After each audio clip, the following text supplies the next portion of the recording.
It's time for a show. Let's get my comments working. And then we'll go wild. It'll be amazing. Do, do, do, do, do, do, do. Do, do, do, do.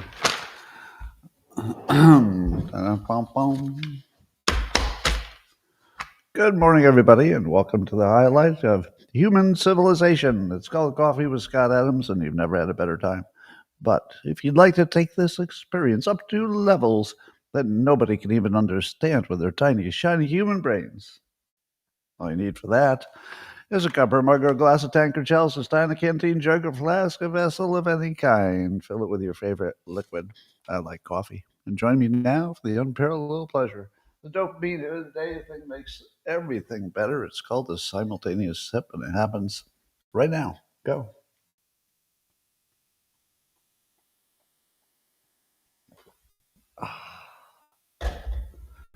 So good.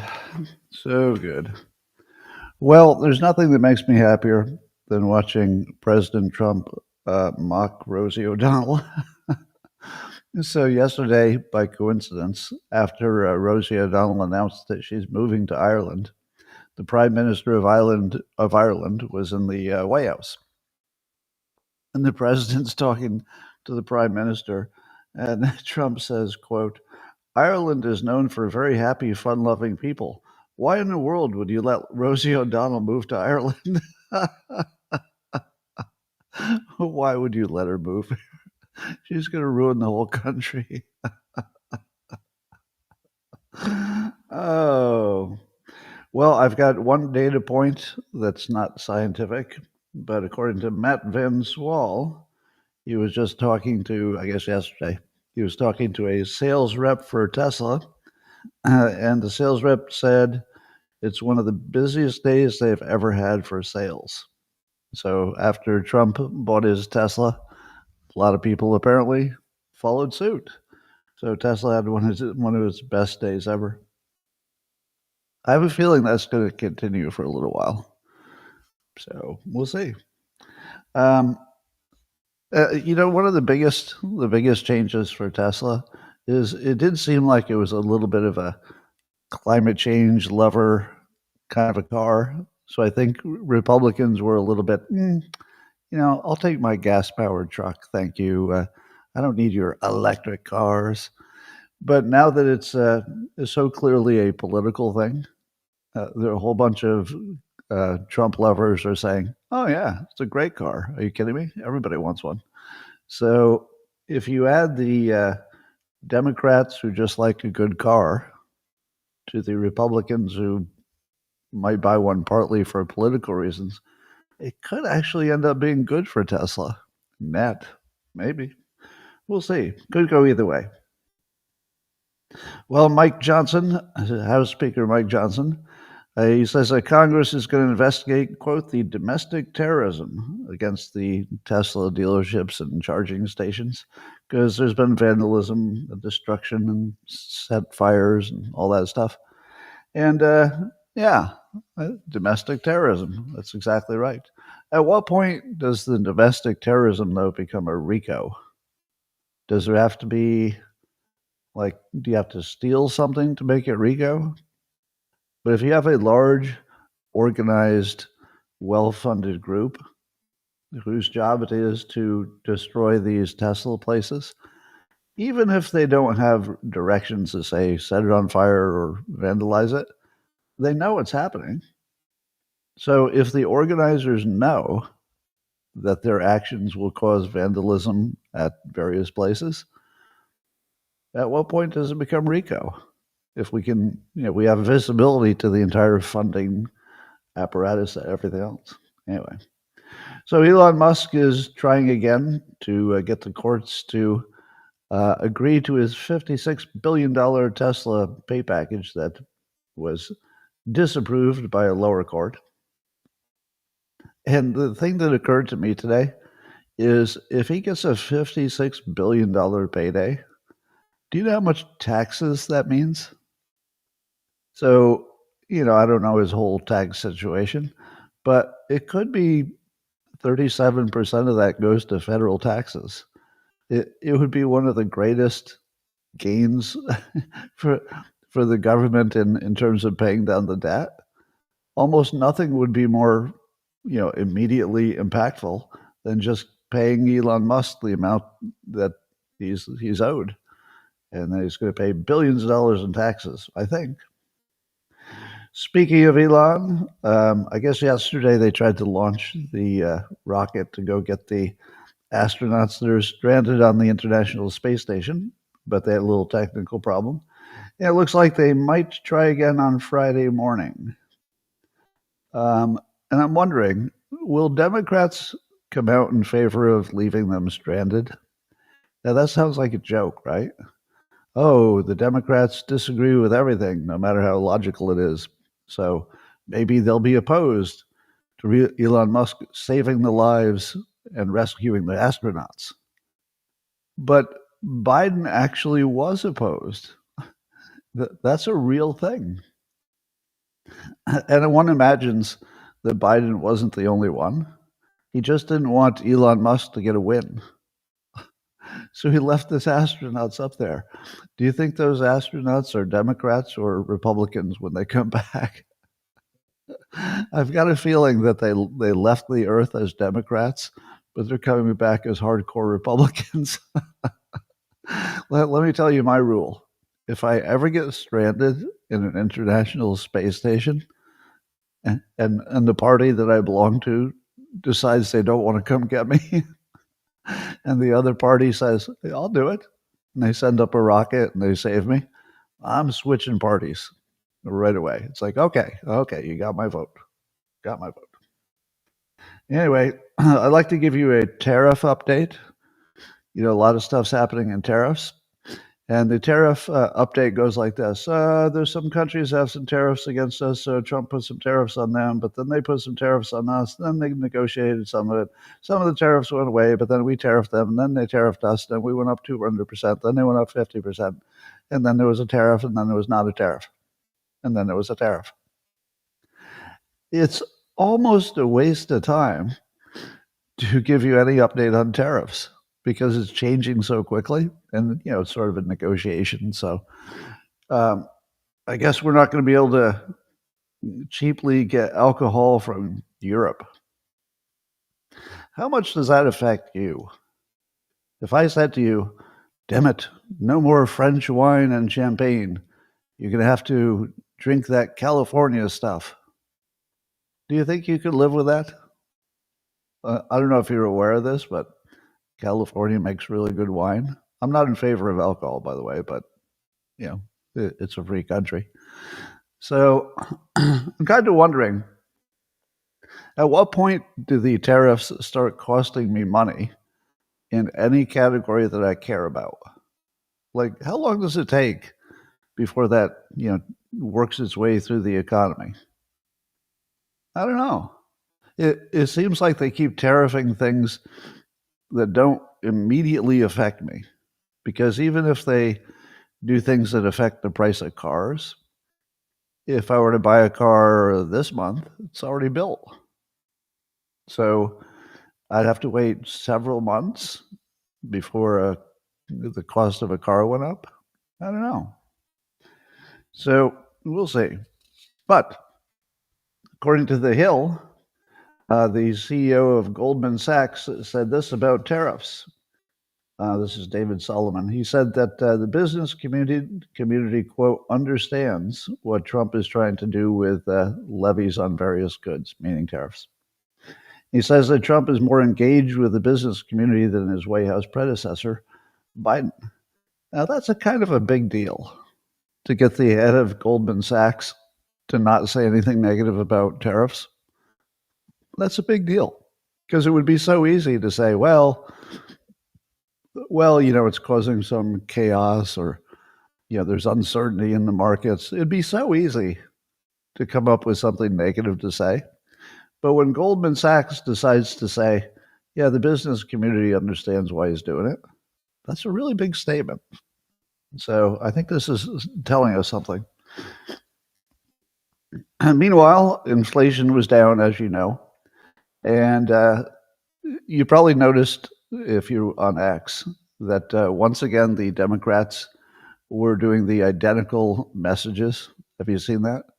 So they're doing identical messages about, well, actually identical. They were copy paste. I think there were 50 different Democrats who had the same message. I don't even know what it was. It was boring.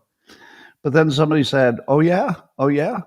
Well, Republicans do that too," and it showed a whole bunch of messages from people who noted that egg prices were down, gas prices were down, and inflation and mortgage rates were down. And so the Democrat who found all those was saying, "Yeah, see, you guys do the same thing, except none of them were cut and paste. Every one of them was written individually, and it was the headline that day. All they were doing is talking about the good news that was in the headlines, which is what we all do. If there's good economic news and it favors your team, of course you're going to tweet about it or post about it.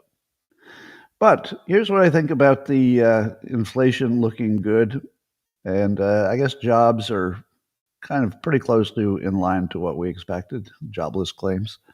It basically gives Trump a month of breathing room because until and if things start turning the other way, people are going to say, oh, well, it looks like that tariff stuff didn't really change anything. At least it didn't make anything more expensive. So the best news is not just that the interest rates are down and eggs and gas are less expensive.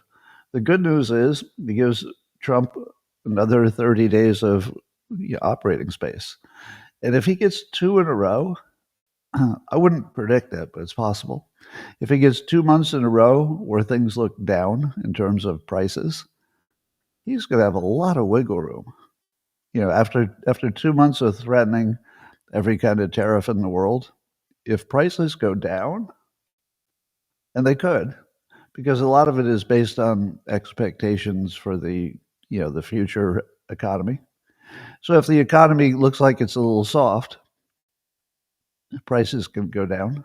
I don't know if that's directly what's affecting it. I suspect that with gas and with eggs has more to do with just something specific to those domains. So I was watching Bernie Sanders do some event. He's going around talking to big groups. He gave an interview, and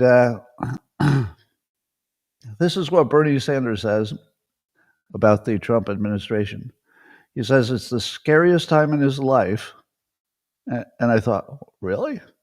This is the scariest time in your life? Why? And he said, blah, blah, blah, oligarchs. So the Democrats are trying to find this way to, bond with their base, really talk like the regular person. Do you know any regular person who complains about oligarchs? Have you ever heard that? I've never heard that once. I've never heard like just an ordinary voter say something like, there are a few things I like about the world, but man, it's a scary time because of the oligarchs. I would go so far as to say that 70% of the entire Democrat base thinks that oligarch is one of the chemicals that RFK Jr. is trying to remove from food. It's the weakest, dumbest, completely disconnected from any kind of reality thing. It's the scariest time in his life. Blah, blah, blah, oligarchs. Bernie's lost it. He's completely lost it. Have you seen the compilation clips on X or other places where it shows the prominent Democrats literally saying we've got to get rid of the waste, fraud, and abuse in our big social programs? And they're very careful to say, no, we're not talking about cutting benefits. We're only talking about getting rid of the waste, fraud, and corruption and abuse. And it's literally exactly what Doge is saying, exactly what Trump is saying. And it couldn't be more obvious that the Democrats are a performative group. And have you noticed that people have started to use those words? That they're kind of theater kids and they're performing because they showed the same amount of enthusiasm for cutting waste, fraud, and abuse as they do now for criticizing Musk for cutting the waste, fraud, and abuse. Now they have to throw in that, oh, you should use a scalpel and not a chainsaw, like that's useful. So they can pretend they have some reason, but not really. I don't think the Democrats have any core beliefs at this point. I think they just do what they think they can perform best. Yeah, I think I can. I think I can sell this, trans everything. Yeah, let's try to sell that, and then they'll act really hurt and worried and concerned, and none of it's real. It's just completely not real. It's all performative, and that's what happens when the 50 Democrats all do the same message on X. It's performative. They're not even pretending it's their own opinions. It's literally just the script that they've been handed, and they just print the script. So there is such a big difference now between the parties, and it's not just on policy. As far as I can tell, and I would love to know if somebody has a counterexample of this, there might be. But I swear it seems like Republicans just do what Republicans always would do. They want to cut your taxes. They want to get rid of the regulations. They want smaller government. They want to get rid of the Department of Education. They want to move things to the states and the federal government.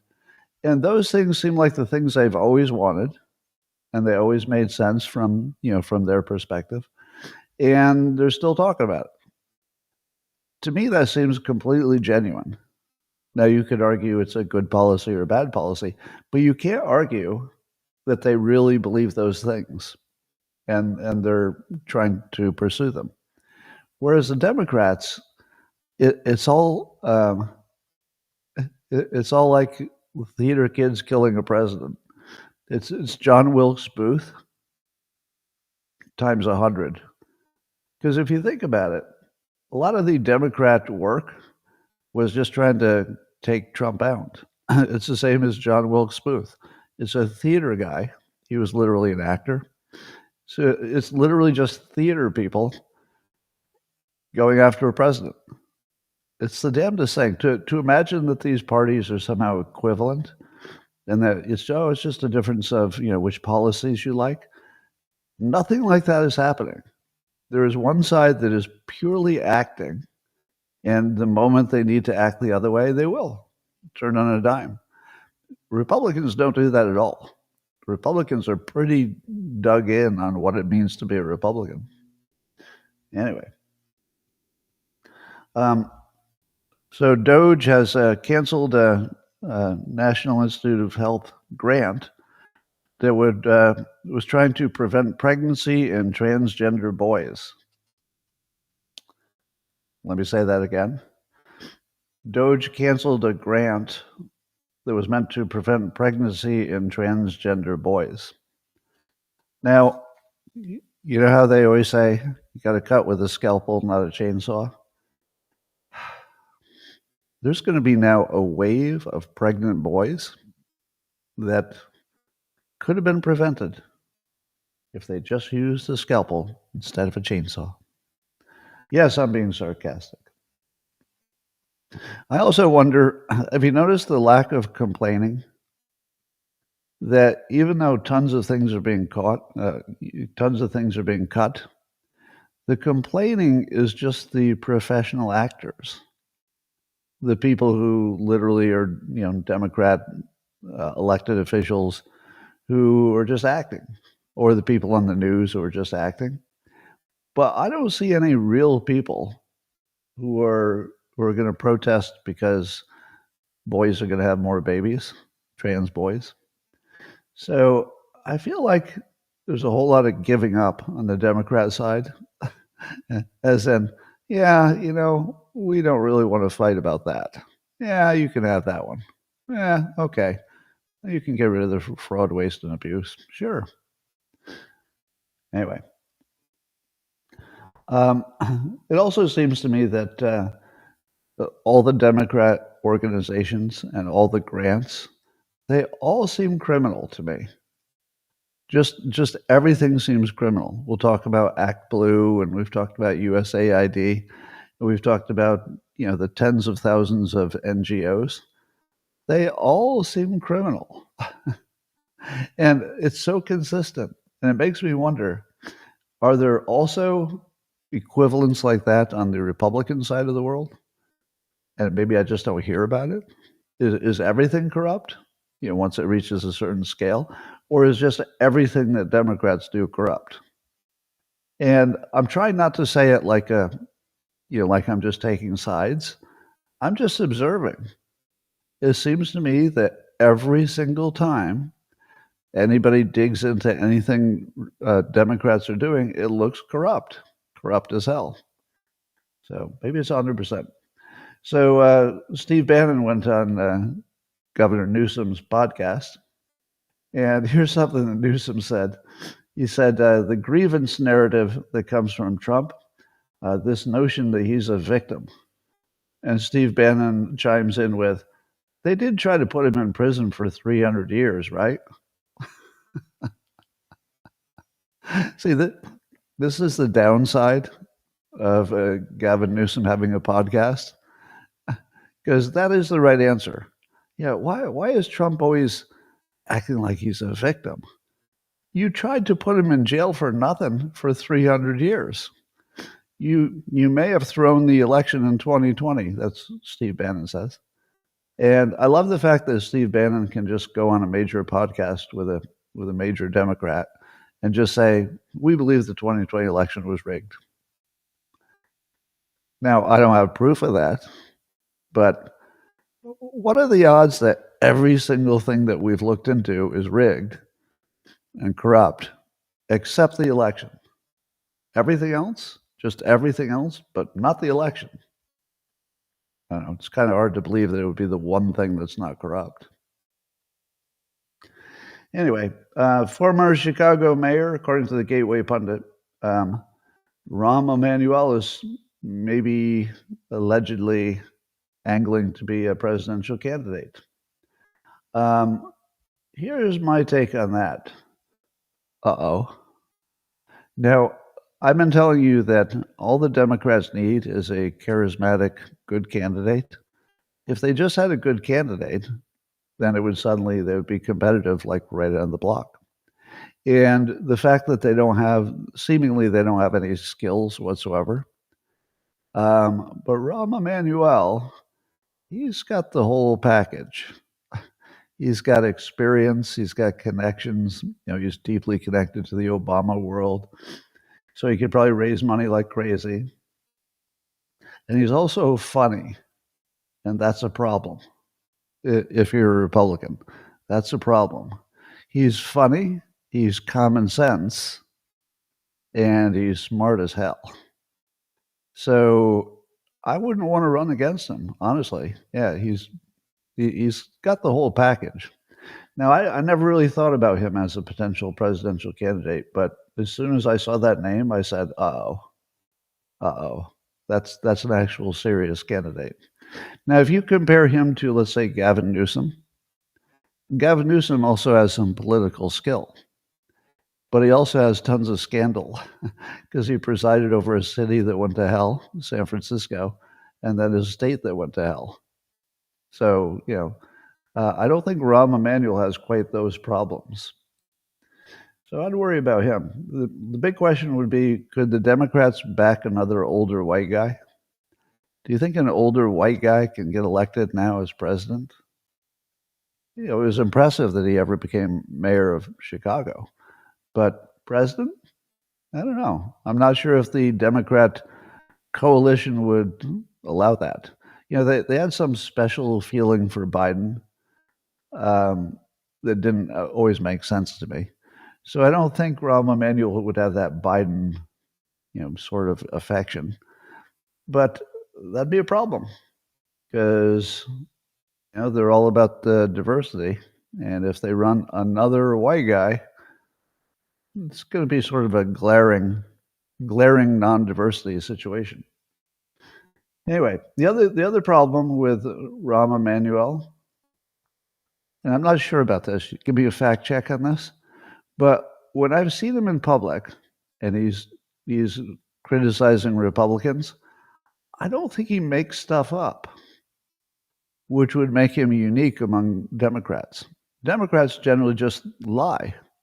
So they say, "Oh, Doge is going to cut your social services," but the truth is, the only cuts they're looking for are the waste, fraud, and abuse, which wouldn't cut anybody's services. In fact, might protect them because there would be more money to actually pay people. So if he doesn't lie, could he win? Because mostly what Democrats have is those kind of lies. Oh, Trump is a dictator. I don't know. Would Rahm Emanuel say that? It's so stupid. Trump's going to cut your Social Security. He's not.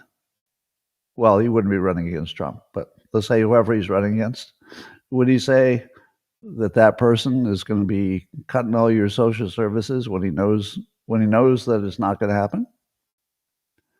I don't know. So he'd be an interesting one, but I'd worry about him a little bit. Meanwhile, so here's a good example.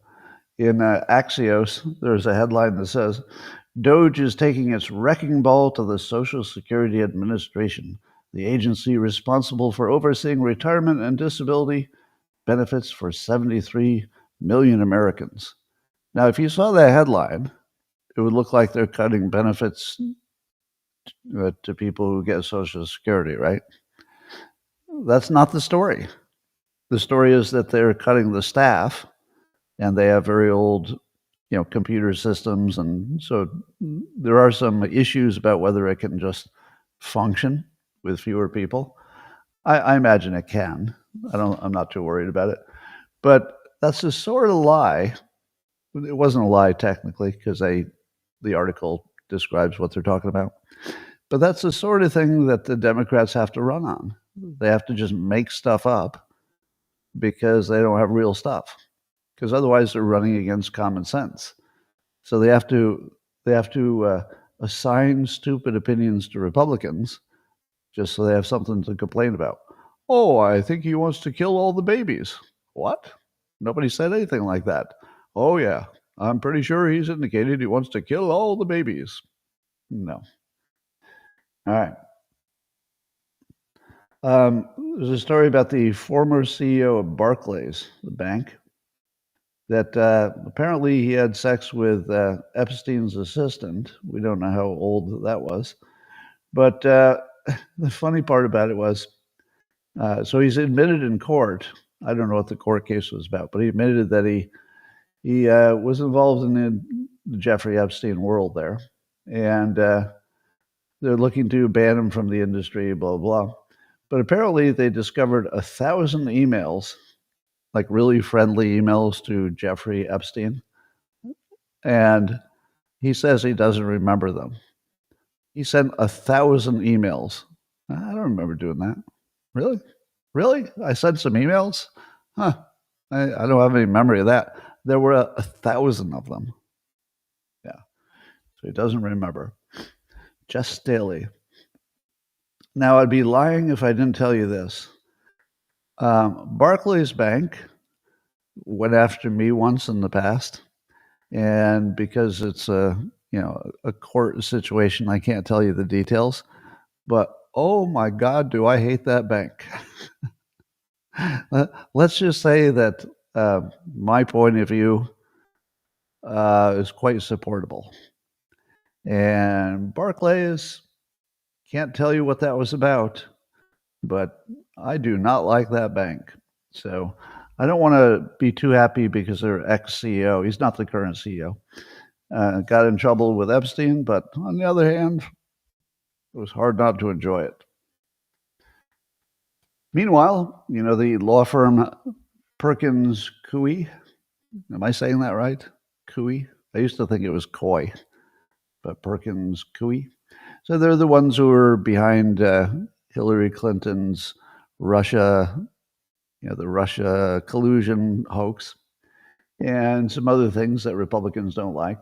And so Trump administration yanked their security clearances, but there is some kind of a challenge. They found a judge, of course, one of the top law firms in Washington. Of course, they found a judge who was willing to try to block it, to block the actions that the Trump administration is taking against them.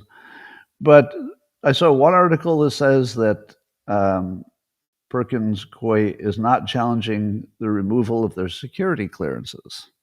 But then I saw another article that says they are. So I don't know. It could be that they might want to say, well, it can't be every single person who works here. Maybe it should only apply to the people who worked on that project. But other people say, looks like we've got Mr. Fart is back in the house. So if we can find a way to block him again. Why some people decide that that's the thing they're going to do? Unbelievable. It's a problem in the comments. All right. But one lawyer at Perkins Coie said that all of the trouble that the Trump administration is giving their law firm, especially the security clearance part, I think, is like a tsunami waiting to hit the firm. So they do think it could just ruin their business entirely.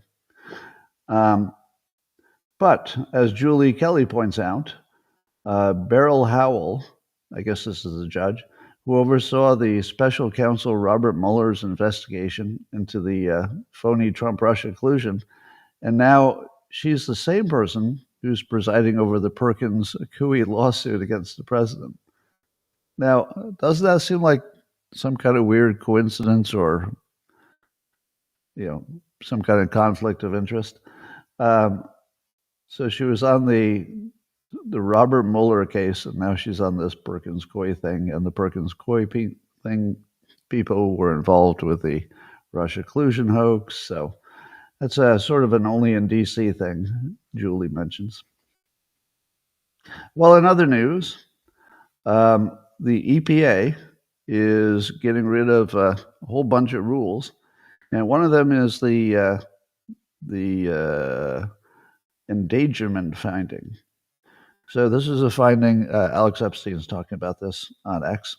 It's a finding that allowed Obama and Biden to ban gas cars and shut down power plants and slow U.S. oil growth and lock up our limitless natural gas, says Alex.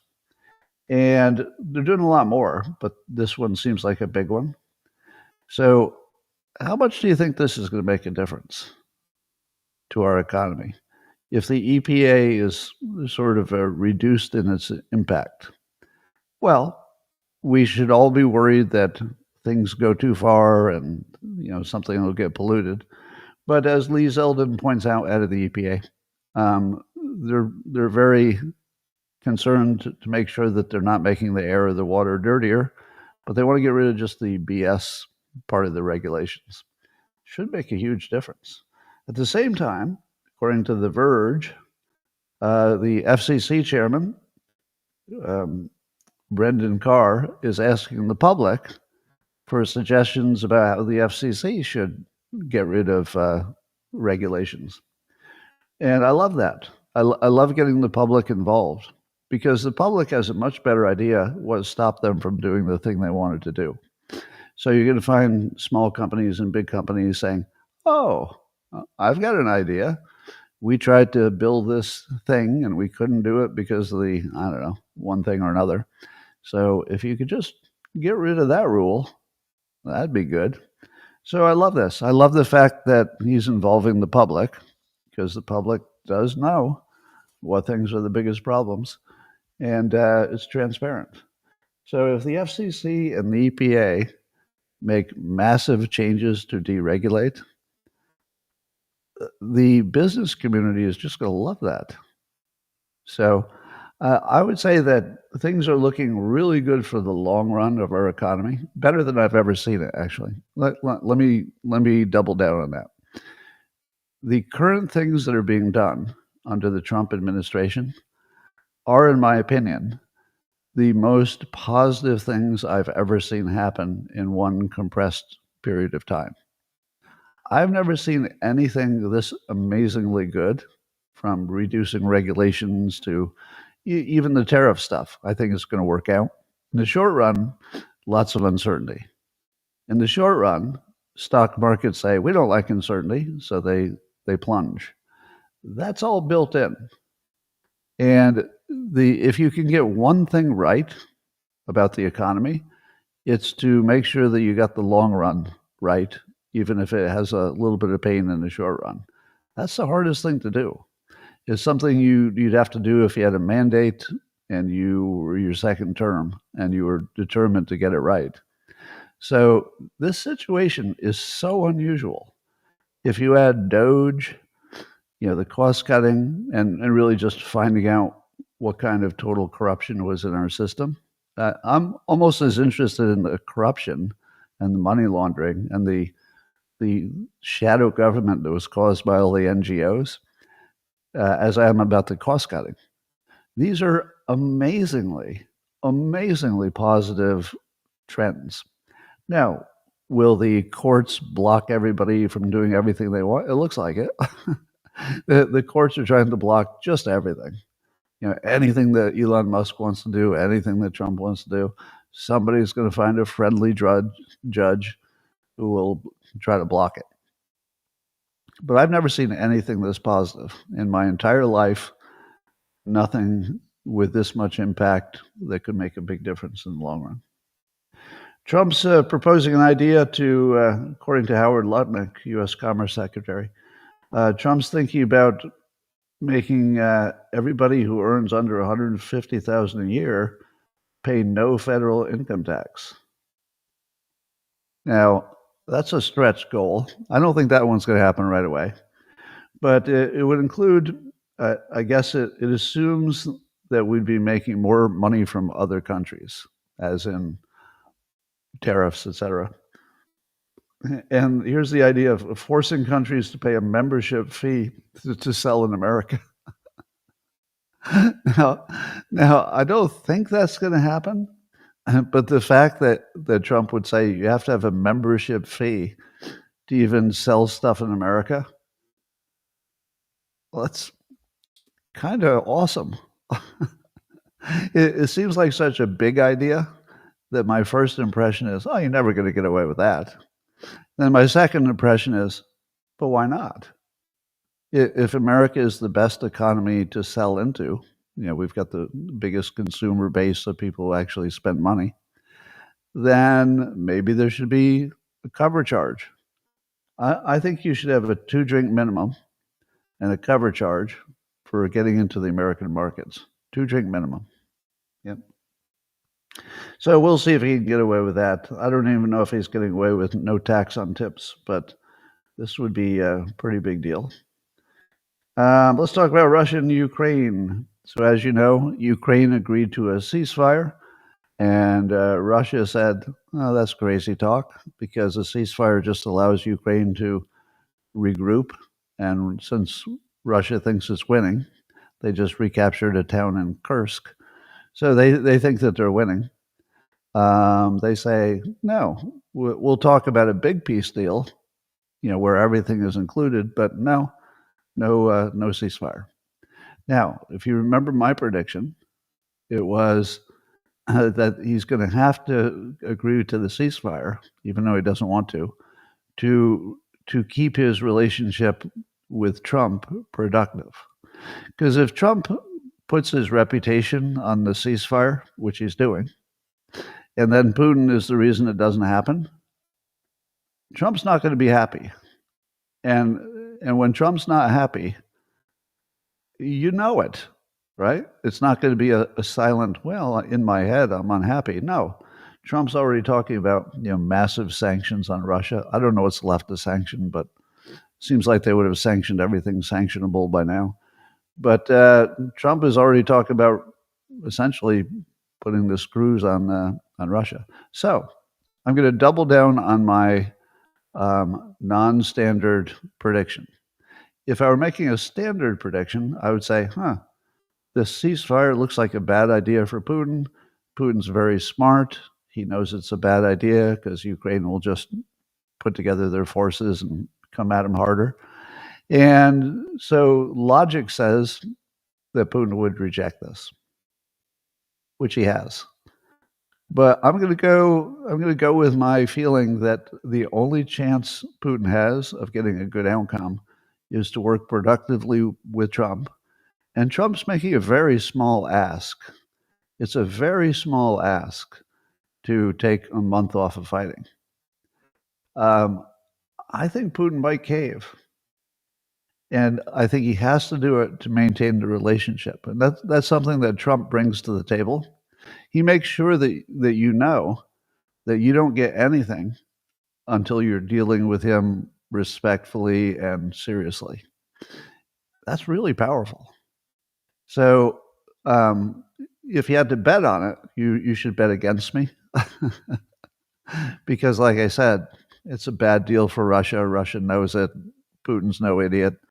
But I think keeping the relationship with Trump productive, I think that has a greater value than even whatever advantages Ukraine got by the ceasefire. Now, speaking of Ukraine, apparently their drone warfare is really making a difference. So something like 60% of all the destruction that Ukraine is doing on the military of Russia is with drones. And I guess they're using a lot of AI drones that are way better. So even when they get jammed, they can just sort of look at the ground and say, well, I'm jammed, but I know where I'm going because I'm just looking at the ground and I've got these landmarks and I know what to attack. So, but what's not working apparently is swarms. You know how all of us non-experts said, oh, it's going to be swarms. There's going to be these giant swarms of drones. Turns out that these swarms don't work too well with current technology because the signals interfere. So there's just too many signals in too small a place. So weirdly, swarms haven't worked yet. One assumes they'll figure that out eventually.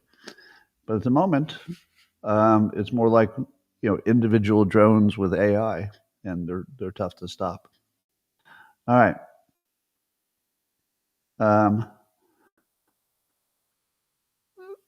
So let's talk about science journals.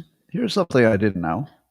So you probably know, I've talked about it a bunch of times, how science has a reproducibility problem, where if somebody gets a peer-reviewed study into a science publication, later if somebody says, let's see if we can reproduce these results, and usually they can't, or at least half the time they can't.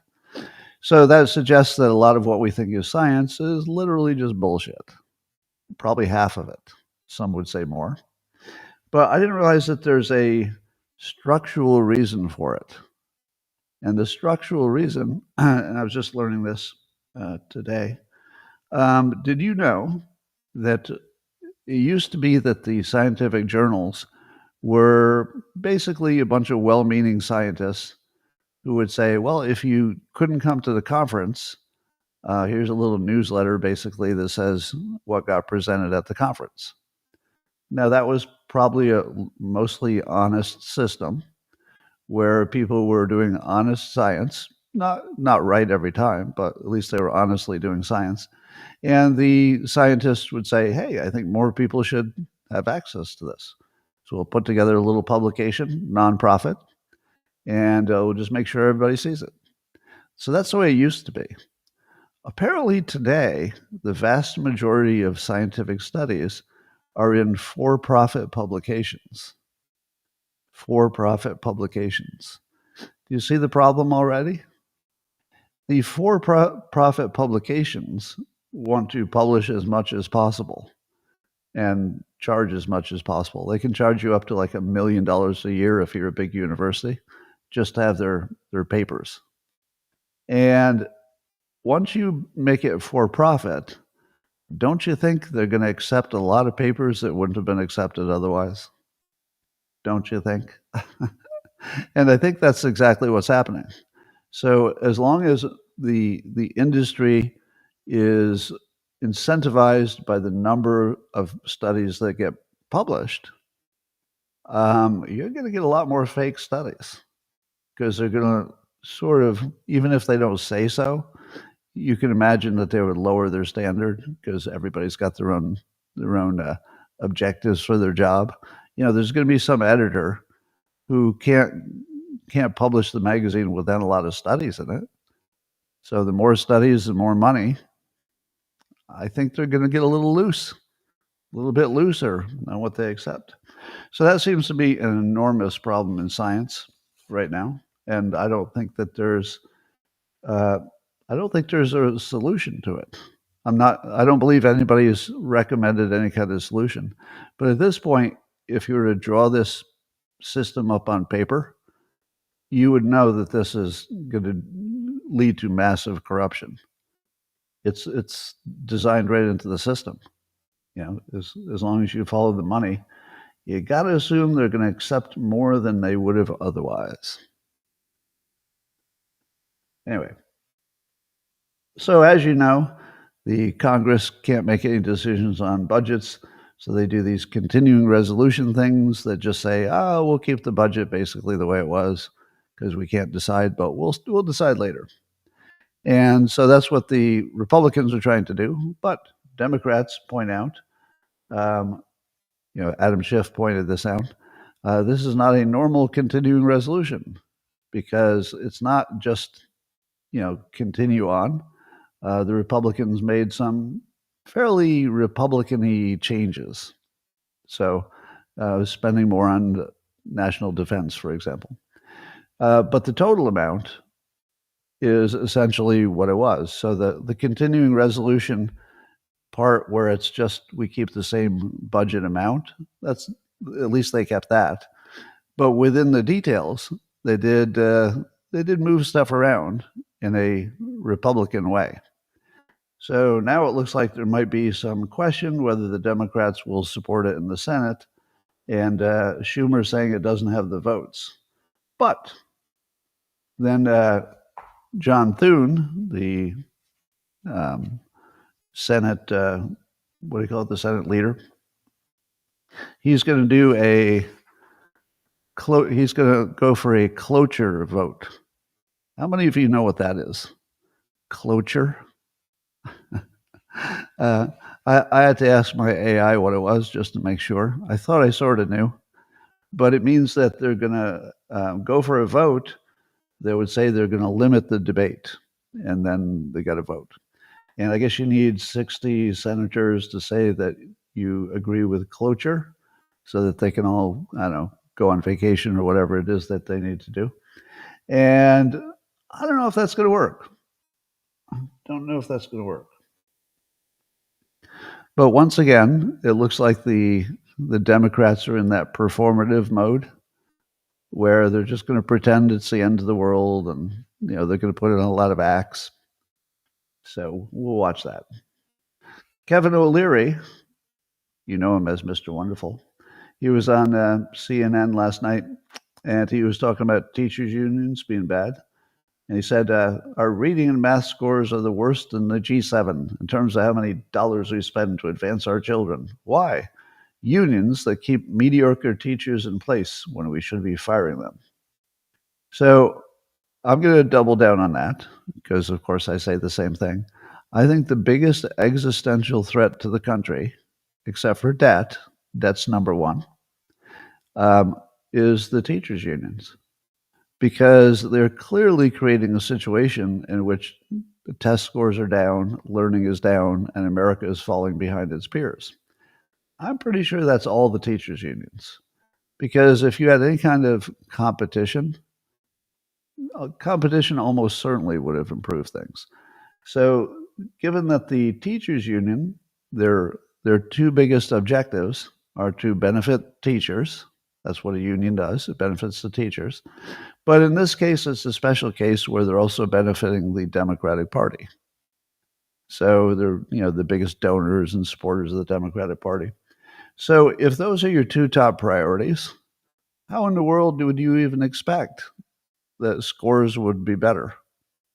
and they're all performative. That Randy Weingarten, she's the most performative actress you've ever seen, and she gets all excited, and she says things that generally might not get through your fact checker. So now she's all upset about the Department of Education, being gutted, even though it shouldn't make any difference to the states, because the things that matter, they would just hand the money to the states. The things that didn't make any difference to anybody, they'll cut. Probably won't make any difference at all. So it just gets rid of some bureaucracy at the federal level. But yeah, I agree with Kevin O'Leary. He's right on. And the fact that we don't talk about this every day, I think it's because it's this slow-moving disaster, sort of like the debt. You could push that debt thing down the road for years, which we did.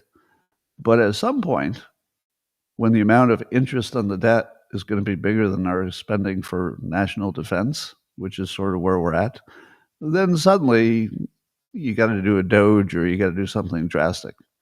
So I don't know if the schools would ever reach that point, because next year is going to sort of look like this year, and the one after maybe it's a little worse, but not that much worse. And I don't know that it ever reaches that critical point where you just say, all right, stop everything. We've got to tear this whole system apart one way or another. I don't know how. But I think the main thing is school choice. I would love to think that there's something better than that, but probably at the moment, school choice is the thing. So we'll see if that makes a difference.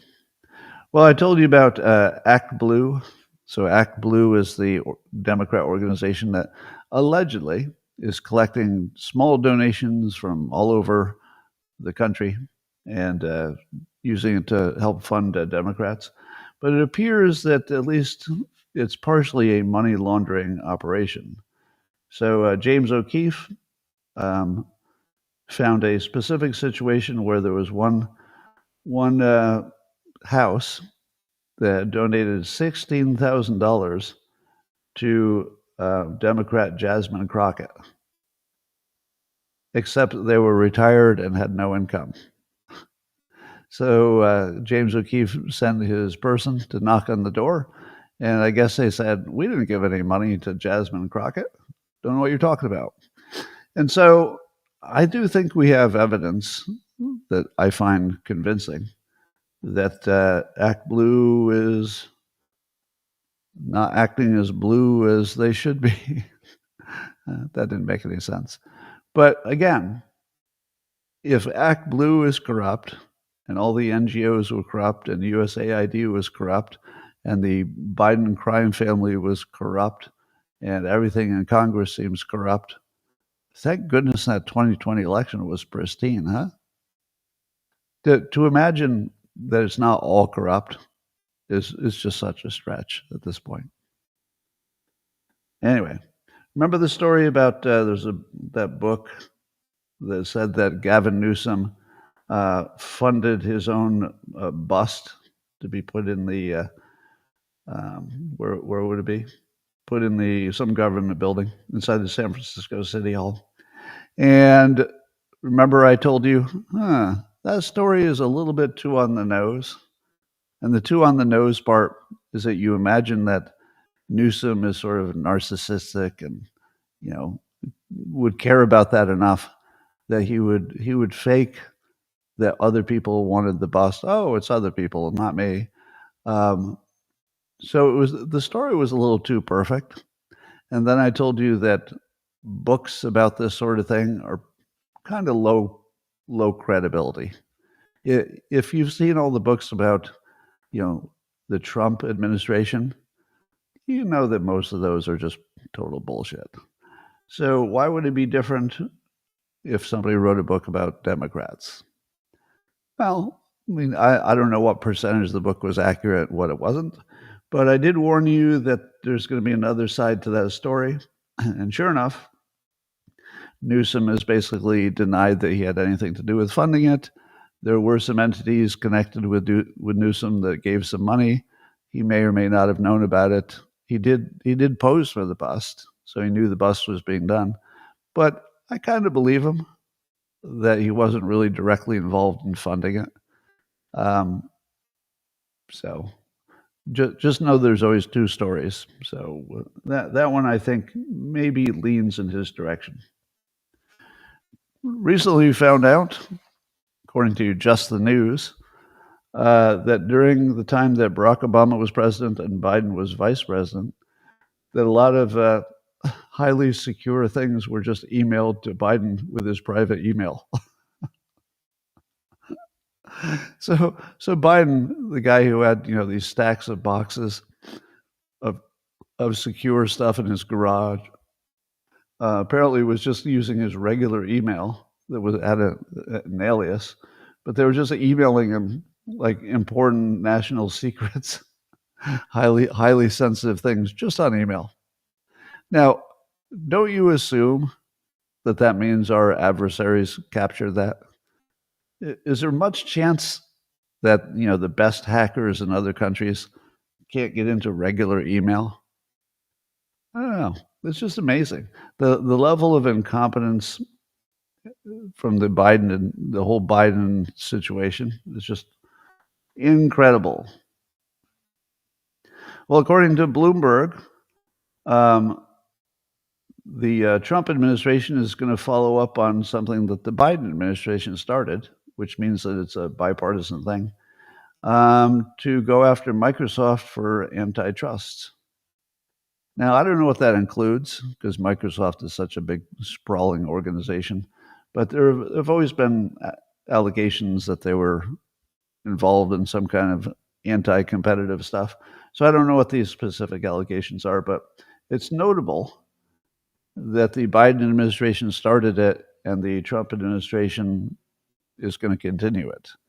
So it does suggest that there's something there. We'll find out how much that matters. According to the Washington Examiner, there's a study out of Wisconsin that shows that requiring voter ID does not suppress the vote ahead of ballot decisions. Now, I don't know that they can really study that, but they found out that when they enacted voter ID laws in Wisconsin, the turnout increased by 1.5%. But do you see what's wrong with that? It increased by 1.5%. The real question is, how much would it have increased by itself? So it's not like voter ID increased it. And if the argument is that voter ID would suppress it, then really what you need to know is, well, if it was 1.5 with voter ID, what would it have been without voter ID? Now, since I'm completely in the camp that says voter ID is required, and I don't think there's a single person I don't think there's a single person who's a legal resident, wants to vote, and can't figure out how to get an ID. I just don't think they exist. So I agree with the conclusion of the study, although I don't think they studied it in a way that I find compelling. But I agree. There's no way that voter ID is a bad thing. According to Technical University of Munich, some people figured out how to make AI learning 100 times faster. You've probably heard, how many times have I told you a story like that?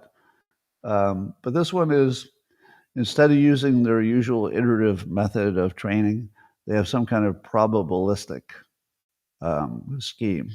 And they can get just as good responses by not just doing everything, but rather probabilistically knowing what to do to train it. So that's the idiot's explanation. Just know that there's something out there that already works. It's not speculative, it already works.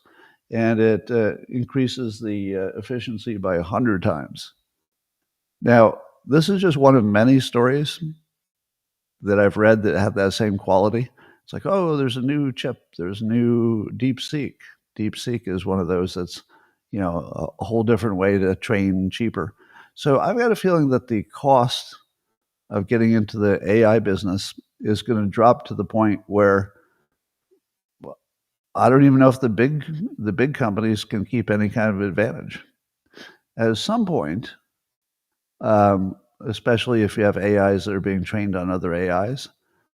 I feel like it's going to be hard for the biggest AI companies to keep a moat to keep other people from just knocking them off. So we'll see.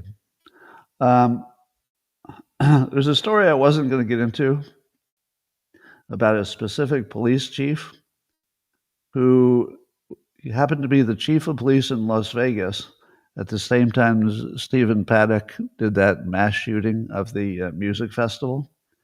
But then he left that job and he went to Maui, where he became the police chief during the Lahaina fire. Now, how could anybody be that unlucky? You know, imagine being the police chief in Las Vegas. You're thinking, Las Vegas seems like a pretty good place to be a police chief. And then you have the biggest mass shooting, and of course he was blamed for, not investigating it enough. And then he goes to Maui, and he's thinking to himself, nothing ever happens in Maui. I mean, it's basically no crime. So, and then there's the Lahaina fire, and I guess he got some criticism for that. But now he's been named as a co-defendant in a lawsuit that involves Sean Diddy Combs. How could one person get in that much trouble? How is it even possible that one person could go from the Las Vegas shooting to the Lahaina fire to getting in trouble with Diddy? And by the way, I don't have a criticism of this police chief. It could be just really bad luck. It could be that the Diddy thing is just an association of an association and doesn't mean anything. It could be that the Las Vegas and Lahaina thing, everybody's criticizing everybody, so maybe it wasn't that bad. But that's a heck of a lot of trouble for one person to be into. Well, yeah, I see it in the comments. Somebody's saying he's corrupt. But really, to me, that just looks like horrible luck. Whether or not he did a good job in those cases, I can't judge. But that looks like really bad luck. Anyway, we'll keep a innocent till proven guilty opinion on that. All right. That, ladies and gentlemen, is all I have today. I guess we'll watch the tariffs. The tariffs will be on, the tariffs will be off. But I'm quite convinced that what Trump is doing with tariffs is looking better and better. And I feel like I also understand it now. And by understanding it, I said this yesterday, I think what he's doing is making sure that other countries treat it like it's their top priority to figure out how to deal with us in terms of trade. And if that's the only thing the tariffs do, is scare the bejesus out of other countries, and they say, all right, let's talk about, our whole tariff situation. That's a big win. Because the way it looks, now this might be just the American spin on things, but the way it looks is that we have been screwed by other countries for a long time. And if we sat down and said, all right, look at all the things you're doing to us, and look at the few things we're doing to you, this is totally imbalanced. I don't think that any country wanted to have that conversation because I thought it feels like they all thought they were getting away with a little bit of something. And if Trump only just shines this giant light on the imbalance of the tariffs, it seems to me there's a good chance that he'll be able to negotiate better deals than we have. And that would be amazing for our economy, just amazing. The other thing is, I mentioned earlier that Lutnick talked about a sort of a fee just to join the club to sell to America. Maybe that's the faster way to do it. Instead of negotiating every single tariff, maybe that's just too much work and there's lots of complexity there. You just say, here's the deal. If you want to be in our market, this is what you're going to pay per year. Maybe. So I like the fact that he's putting all those ideas out there. It's all negotiable. But if the one thing that Trump did was make sure that the other countries dropped their other priorities and said, we can't really go a month with a 50% or a 200% tariff on a key industry, so we're going to need to deal with this right away. That's all he needs.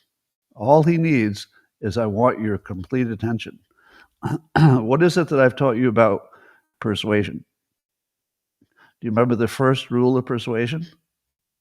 It's the first rule. It's the big one. You got to get their attention. It's by far the most important one, because if you don't get somebody's attention, it doesn't matter if you're repeating and doing all the right things. They're just not paying attention. So Trump took this situation where really nobody was paying attention and made everybody pay attention.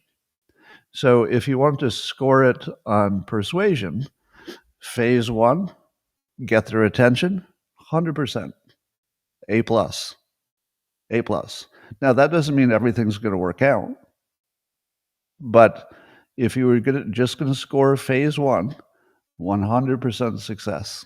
Everybody's paying attention. Everybody put it at their top priority. Everybody's responding. They're of course putting up a fight, but boy, are they paying attention.